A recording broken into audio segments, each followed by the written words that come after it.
분들하고 인사 한번 좀 나눌까요? 자, 예수님과 함께 행복하세요 하면서 인사 한번 나누겠습니다.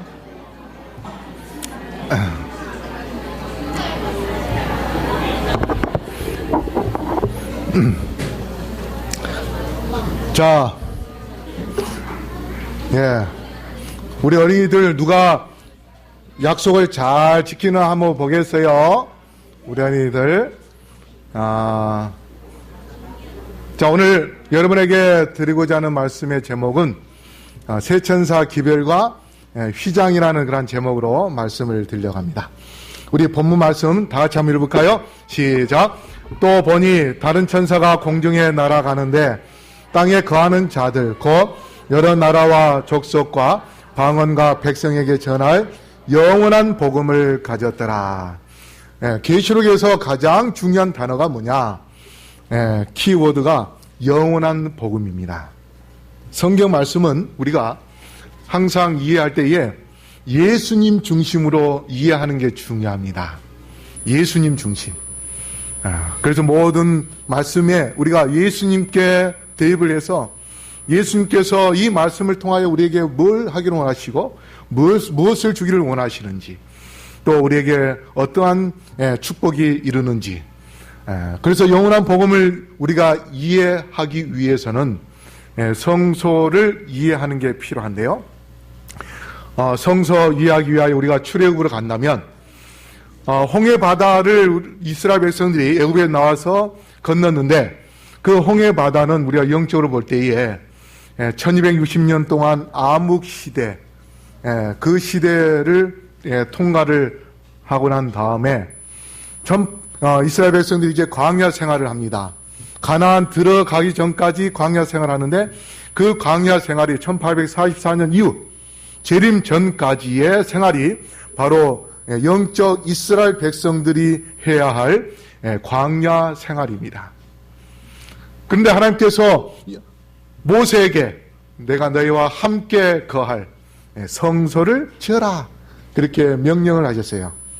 그런데 하나님께서 사도 요한을 통하여 마지막 계시를 주셨는데 그 계시의 내용이 무엇인가 하면 성소에 관한 내용입니다.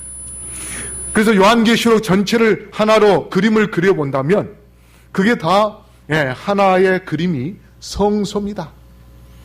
그래서 우리가 성소에 대하여 좀 생각을 해본다면 공부해 본다면 앞에 문이 있습니다. 문이 있고 그 문을 열고 들어가면 오른쪽에가 양을 잡는 양 잡는 곳이고 그 다음에 한 가운데는 번제단이 있습니다. 그래서 양 잡는 곳에서는 어떻게 하는가 하면 만약에 제가 이제 죄를 지었다. 어제 거짓말을 했어. 준영이한테 거짓말을 했어요. 그러면 준영이한테 거짓말했으니까 회개하러 양 한 마리 끌고 이제 갑니다. 그래서 하나님께 기도해요. 하나님, 제가 어제 손준영한테 거짓말을 했습니다. 저를 용서해 주십시오. 회개하고 난 다음에 양의 목에다 칼을 대고 칼로 그 목을 베입니다. 그러면 제사장이 그 양의 목에서 나오는 피를 받아가지고 접시에 받아가지고 그것을 들고 이제 높두멍에서 손발을 씻고 그러난 다음에 성소 안에 들어가서 휘장에다가 피를 뿌리면서 제사장이 하나님이시여 용산교회 담임 목사 김영렬이가 손준영한테 거짓말을 했다고 회개했습니다. 그 죄를 용서해 주십시오. 그러면 이제 제 죄가 어디로 옮겨진가 하면 휘장에 옮겨져요.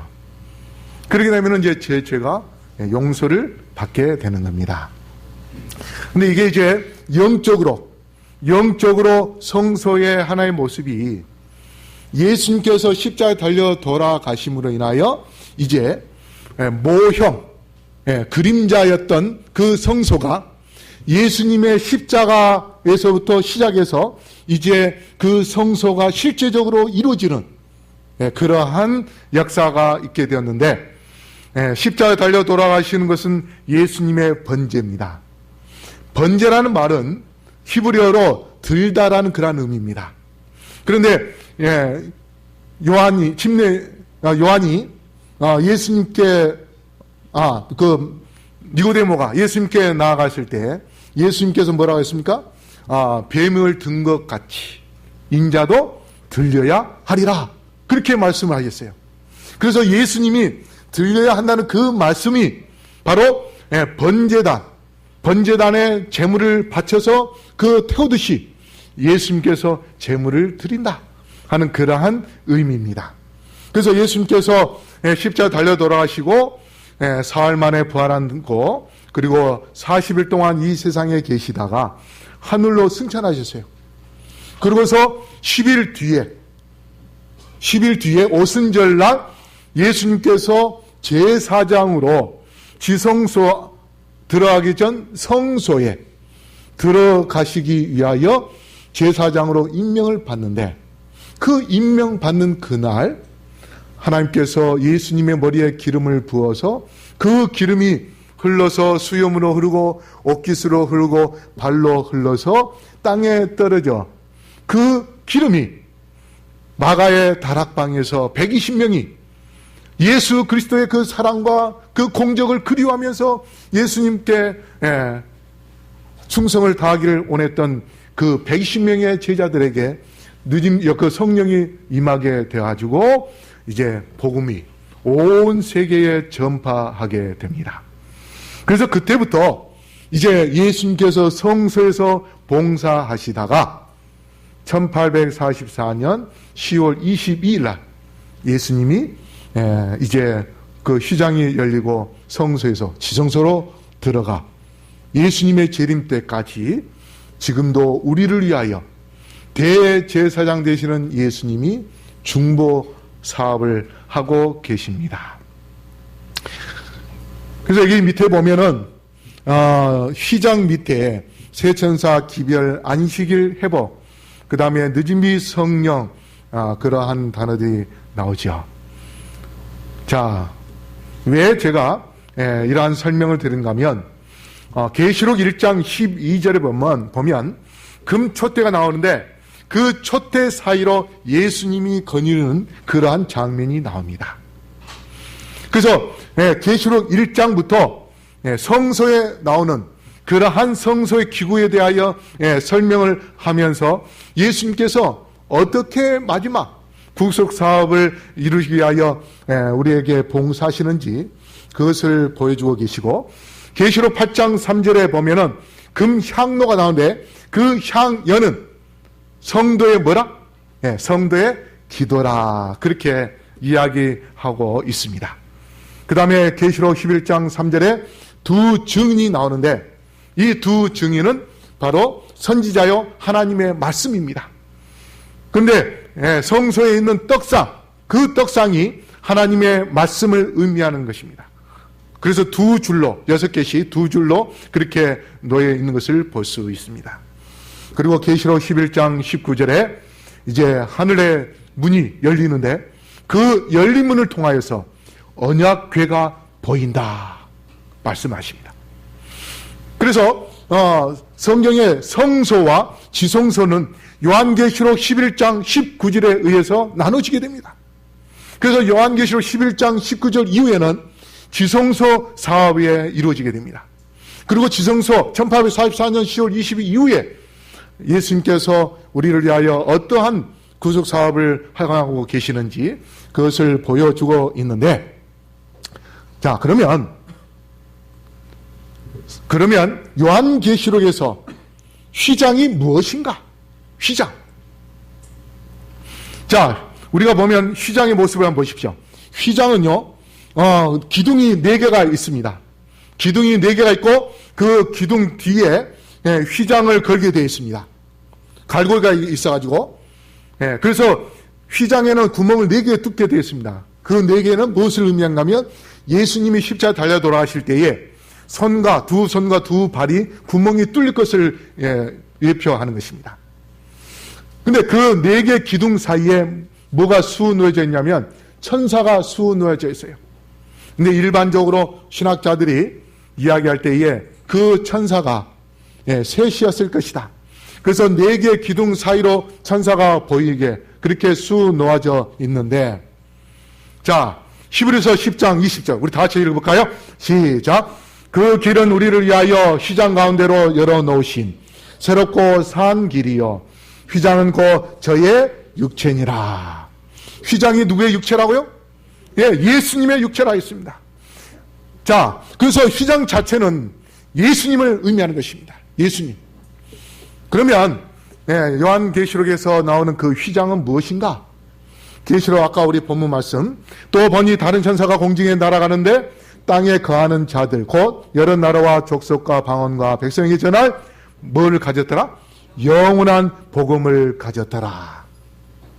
여러분, 영원한 복음이 누굴까요? 바로 예수님입니다. 그래서 로마서 1장 2절에 이 복음은 하나님이 선지자들로 말미암아 그의 아들에 관하여 성령에 미리 약속하신 것이라. 복음이 누구에 관한 것이라고요? 아들에 관한 것이다. 그래서 영원한 복음은 바로 예수님 자체입니다. 베드로전서 1장 25절 우리 다시 읽어볼까요? 시작. 오직 주의 말씀은 세세토록 있도다 하였으니 너에게 전할 복음이 곧 이 말씀이니라. 예수님께서 뭐라고 말씀하셨습니다. 나는 길이요 진리요 생명이라고 하시고 말씀하셨고, 예수님께서 곧 태초에 말씀이 계셨느니라 해서 말씀이라고 그렇게 말씀하십니다. 그렇다면 복음 자체가 곧 예수님이고 영원한 복음이 곧 누굽니까? 예수님인 것입니다.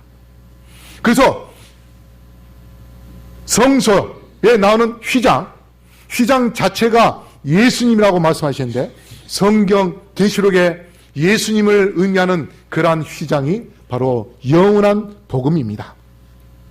자, 그래서 이 영원한 복음인 천사, 이 휘장에 나오는 이 새 천사가 있는 모습을 볼 수 있는데요. 그래서 새 천사가 장식은 되어 있지만 그 휘장 자체가 천사가 아닙니다. 본체는 뭐예요?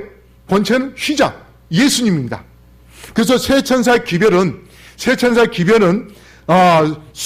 겉에 표장된 것이 천사이지만 그러나 영원한 복음 자체는 누구를 이야기하는 건가 하면 예수님을 이야기하는 것입니다. 그래서 우리의 죄를, 휘장의 역할이 우리의 죄를 예수님께 전달하는 것처럼 바로 영원한 복음, 새 천사 기별은 뭐가 들어있는가 하면 구속이 들어있습니다. 예수님의 구속이 들어있어요. 우리의 죄가 누구를 통하여서 구원을 받게 되는가? 바로 예수 그리스도를 통하여 구원을 받게 된다는 것을 전하는 그 기별이 바로 새 천사 기별입니다. 자, 우리 다시 한번 휘장을 한번 생각을 해보면요. 레위기 4장 6절 우리 다시 읽어볼까요? 시작. 그 제사장이 손가락에 그 피를 찍어 여호와 앞 곧 성소장 앞에 7번 뿌릴 것이며. 자, 왜 7번 뿌릴까요? 왜 7번 뿌릴까요? 7이라는 숫자가 무슨 숫자입니까? 완전 숫자입니다. 그래서 7번 뿌린 것은 나의 죄를 옮겨서 완전히 내 죄를 뭐예요? 용서해 달라는 그러한 의미입니다. 그런데 이게 앞에라는 그 말의 의미가 뭐냐면 하나님의 얼굴 앞이라는 뜻입니다. 시편 4편 6절에 여러 사람의 말이 우리에게 선을 보일 자 누구뇨 하오니 여호와여 주의 얼굴을 들어 우리에게 비추소서. 자, 이 말은 뭐냐면 하나님의 얼굴은 하나님의 은혜와 신의를 표시하는 것입니다. 그래서 하나님의 얼굴 앞에다가 그 피를 뿌린다는 것은 하나님의 얼굴을 보시고 하나님의 얼굴에 먹칠하지 않도록 아버지여 죄인들의 죄를 용서하여 주옵소서 하는 그러한 의미입니다. 그래서 하나님께서 휘장 앞에 뿌리라는 그 말씀은 내 앞에 뿌리면 내가 그들의 죄를 용서해주고 그래서 그들을 구원해주겠다 하는 그러한 확실한 신의를 나타내는 그러한 의미입니다. 그 다음에 레위기 16장 30절에 이 날에 너희를 위하여 속죄하여 너희로 정결케 하리니 너희 모든 죄에서 너희가 여호와 앞에 정결하리라.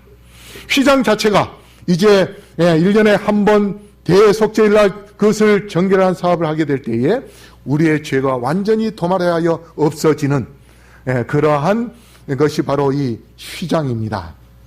그런데 세천사 기별은 무엇을 전하는 그러한 기별이 들어있는가 하면 우리의 구속주는, 우리의 죄를 용서해 주시는 분은 바로 하나님이시다 라는 것을 보여주는 그러한 기별이 바로 이 세천사 기별 속에 들어 있습니다.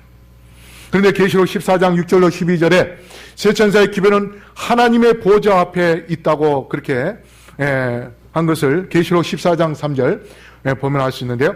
자, 우리 한번 읽어볼까요? 시작. 저희가 보좌와 내 생물과 장로를 앞에서 새 노래를 부르니 땅에서 구속함을 얻은 14만 4천인 밖에는 능히 이 노래를 배울 자가 없더라. 여기 보니까 시온산에 섰다는 이 말은 하나님의 보좌 앞에 서 있다는 그런 의미입니다. 그래서 하나님의 보좌 앞에 14만 4천이 서 있는 그런 모습을 볼 수 있는데, 이 말씀을 하고 난 다음에 6절에 영원한 복음에 대하여 말씀을 하고 있습니다. 그래서 휘장도 보면은 법궤 앞에 휘장이 놓여 있듯이 바로 세천사 기별이 성소의 휘장임을 알 수 있는데, 자, 이 휘장이 언제 열리는가 하면 7월 10일 날 대제사장이 성소 안에 들어갈 때에 열리게 되어 있습니다. 그리고 대제사장이 성소에서 그것을 다 마치고 나오면 또 휘장이 닫히게 되어 있습니다. 그런데 성소 안에 지성소의 법궤는 누구만 볼 수 있냐면 대제사장만 볼 수 있어요. 그래서 제사장들은 그걸 볼 수 없어서 옛날에는 대제사장이 혹시 죄를 범할 때에 혹시 죽을지 모르기 때문에 이 허리에다가 끈을 묶고 안에 들어갔습니다. 그래서 회개하지 않을 때에는 하나님께서 그 안에서라도 제사장을 죽였습니다. 심판했습니다.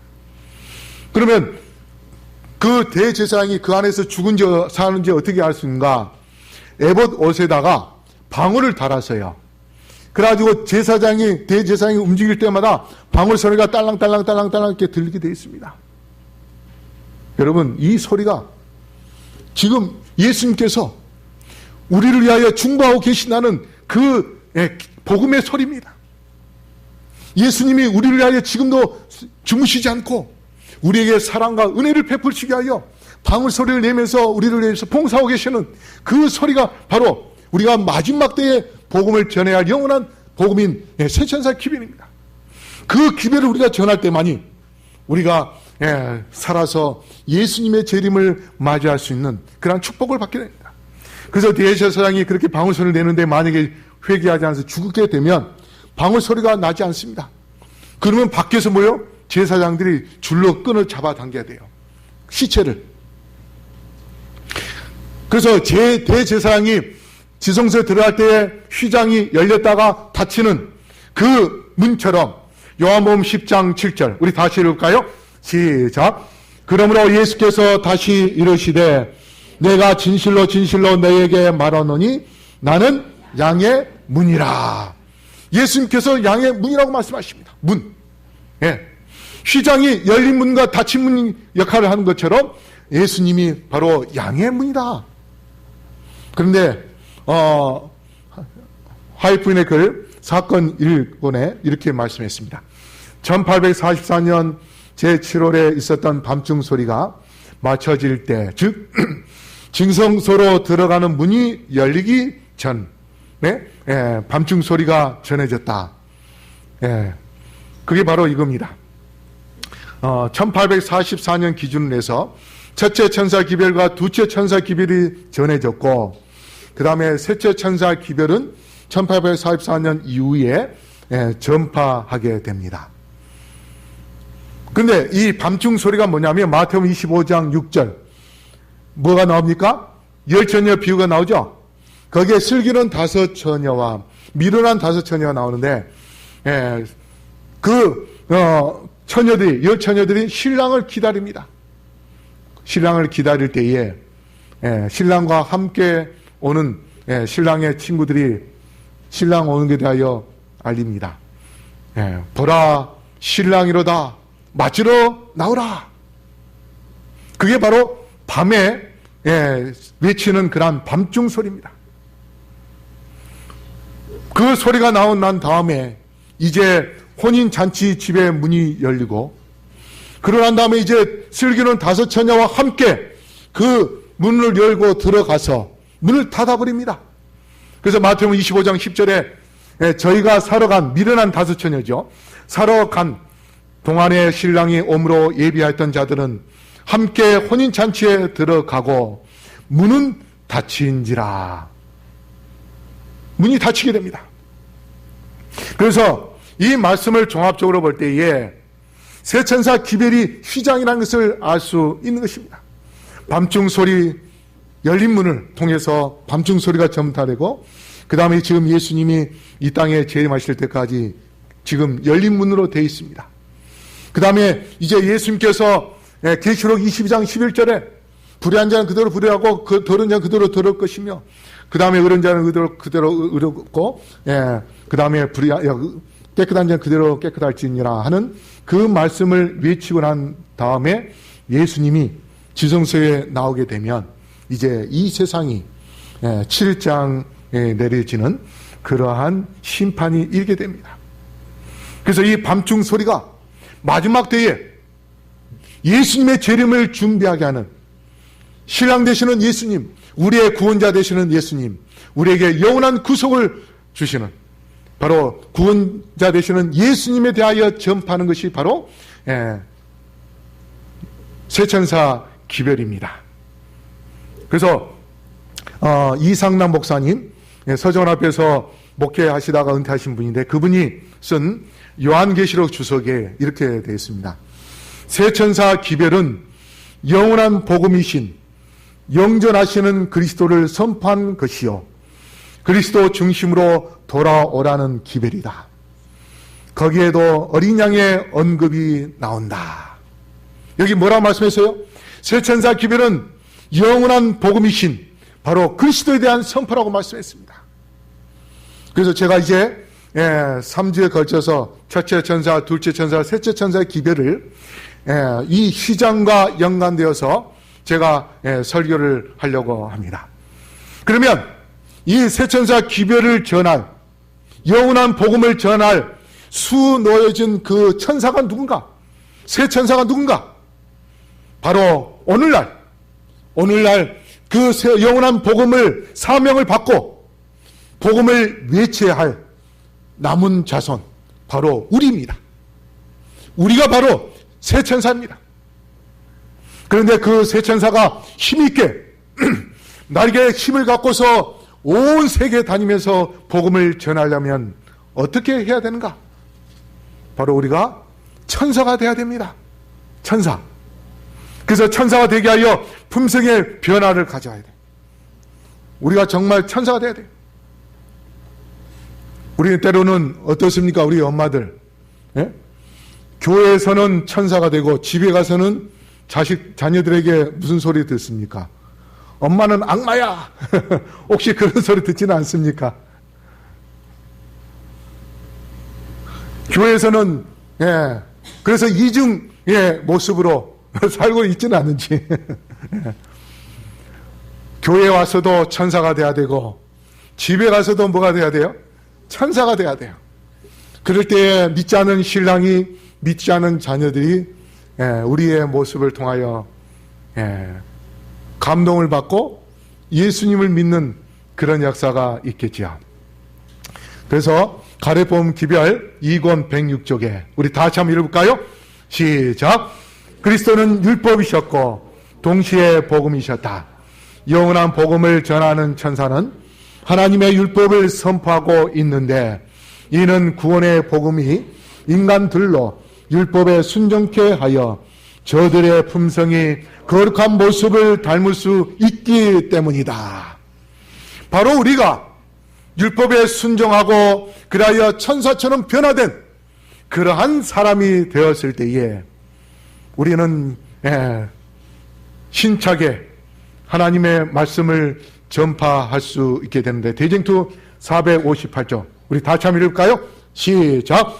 1844년의 운동에 일치 합력하여 활동했던 사람들이 셋째 천사의 기별을 받아들이고 성령의 능력으로 그 기별을 전파하였을 것 같으면 하나님께서는 그들의 노력을 통하여 크게 역사하였을 것이다.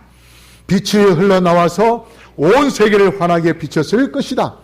그렇게 되었더라면 벌써 여러 해 전에 지상 거민들에게 대한 경고는 끝나고 마지막 사업은 완성되고 그리스도께서는 당신의 백성을 구속하시려 이 세상에 오셨을 것이다. 자, 아까 휘장에 수 놓여진 그 천사,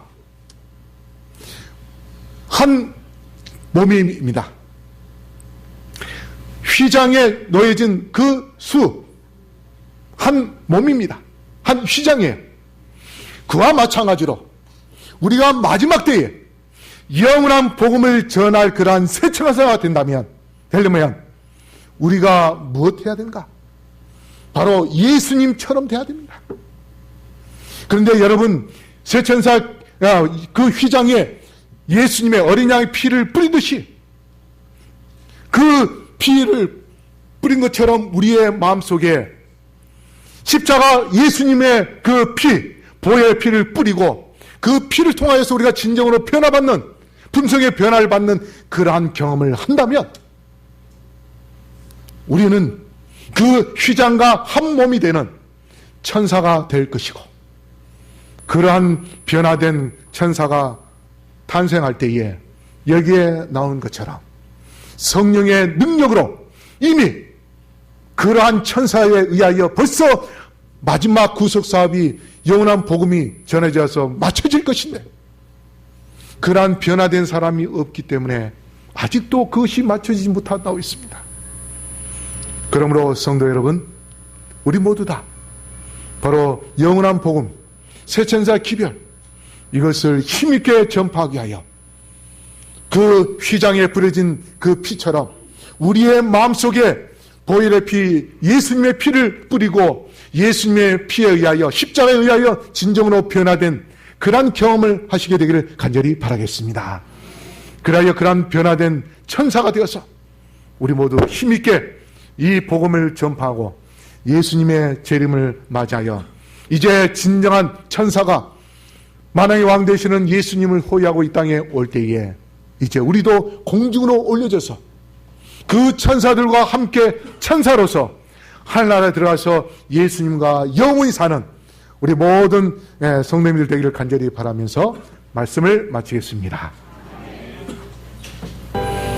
사랑의 아버지 하나님, 오늘 하나님의 말씀을 통하여 마지막 때에 전해야 할 영원한 복음이 무엇이며 또 전해야 할 자가 누구인지 다시 한번 깨달을 수 있도록 인도하시니 감사합니다. 성소에서 우리의 모든 죄를 용서하고 구속하는 역할을 한 그 휘장처럼 예수님이 마지막 때에 우리의 죄를 용서하시고 우리를 구속하시는 그 놀라운 섭리를 이해하게 되었습니다. 아버지, 항상 십자가 예수님을 바라볼 수 있도록 도와주시고 우리를 위하여 죽음을 당하신 어린 양 되시는 예수님, 그분께 우리의 모든 죄를 내놓고 회개하여 항상 성결함을, 정결함을 받는 우리 모두가 될 수 있게 축복해 주시옵소서. 그리고 우리 자신이 변화되어서 천사처럼 힘있게 영원한 복음을 전파하여 구속사업을 신속하게 마치는 우리 모든 성도님들 될 수 있도록 축복하여 주시옵소서. 특별히 오늘 헌금을 드린 영혼들에게 함께 하시고 그 헌금을 통하여 많은 영혼을 구원할 수 있도록 축복하시며 드려진 모든 손길에 축복해 주셔서 가정가정이 평안하고 기쁨이 넘칠 수 있도록 함께해 주시옵소서. 아멘. 이제는 아버지 하나님의 크신 은혜와 예수 그리스도의 담없는 사랑과 성령의 감화 감동하심이 여기 머리 쓴 영혼들에게 영혼토록 함께하여 주시옵기를 우리를 지금도 사랑하시는 예수 그리스도 이름으로 간절히 축원하옵나이다. 아멘.